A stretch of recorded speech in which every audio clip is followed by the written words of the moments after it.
الشماس مسعود الأنبرويس اللي الناس كلها بتقول عليه أيوب القرن ال21. الراجل ده بنى وخدم في دير كامل لوحده، وكان من عيلة مسيحية معروفة جدا في مصر. الآباء سموه أيوب الجديد لسنة 2020 عشان صبره على الألم والمرض.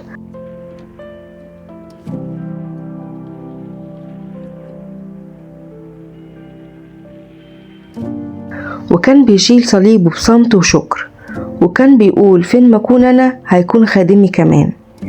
من أكتوبر 2019 لحد مارس 2020 ما كانش بياكل ولا بيشرب ولا بينام من الألم، وربنا سمح بده ورقد بسلام يوم الخميس 12 مارس 2020 الساعة 4 العصر في شهر القديسين العظماء.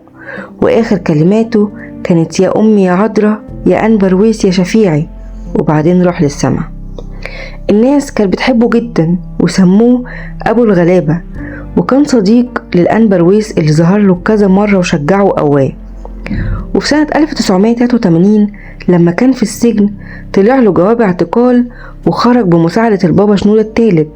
وكمان كان صديق للأنبا أمونيوس أسقف الأقصر وإسنا وأرمنت، وساعده كتير في الأديرة والكنايس. الأنبا أمونيوس طلب منه يهتم بتعمير دير الأنبرويس الأثري في كامولة غرب الأقصر، واداله فلوس عشان يبدأ الشغل، وقال له إن الأنبرويس هيكمل معاه. وكان بيتابع الأراضي والعقارات للكنيسة، وكان صديق للأنبا يوساب أسقف الأقصر كمان. الشماس مسعود كان بيعمل الخير زي السيد المسيح بالظبط، وكان مثال للتواضع والمحبة، وربنا اداله نعمة في عيون كل المسؤولين والشرطة والقضاء. وكان بيحل مشاكل كتير جدا من الناس، والناس كانت بتحب تسمع كلامه. وكمان البابا شنودة الثالث كان بيشجعه وبيقويه، وقال له يصبر على المشاكل اللي هتقابله. وزوجته سماح لبيب اتنيحت في أسبوع الآلام سنة 2005، وبعد ما راحت للسما قرر مسعود إن هو يكرس باقي عمره لخدمة الأنبرويس في ديره. وفي النهاية لما روحه طلعت من جسده قال يا أنبرويس، وراح رفع إيده وراح للسما مع شفيعه. ودي كانت آخر جنازة قبل ما الدولة المصرية تمنع التجمعات بسبب وباء كورونا.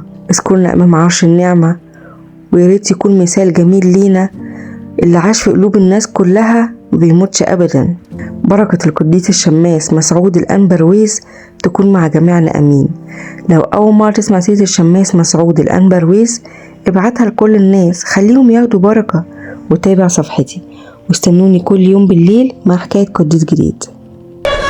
قداسة البابا تودروس الثاني وشريكه الأنبا يوساب أسقفنا الحبيب أسقف العام للأبرشية، وكل الخدام كل سنة وانتم طيبين.